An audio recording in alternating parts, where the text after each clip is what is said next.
সেরকমভাবে খাওয়া দাওয়া করিনি। কী খেয়েছি বলো তো, তোমার চিড়া আর দই, চিড়ে আর দই দিয়ে ভালো লাগছিলো, ভাবলাম আজকে খাই।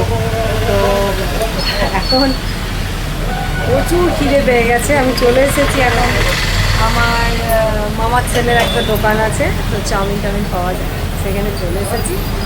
তো চাউমিনটা খাবো। দেখো এই দেখো চাউমিন চলে এসেছে, ওরে বাস। এবারে চাউমিনের গন্ধটায় আমার চাউমিন ছোটোবেলা থেকে খুব ফেভারিট।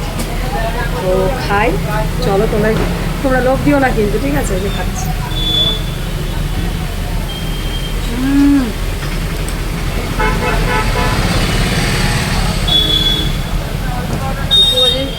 মিথ্যে কথা বলছি না, খুব সুন্দর হয়েছে, খুব সুন্দর হয়েছে। মানে খিদা পেটে এইরকম একটা খাবার রান্না ভালো লাগে, বলো তোমরা খাবে? কারা কারা খাবে চলে এসো।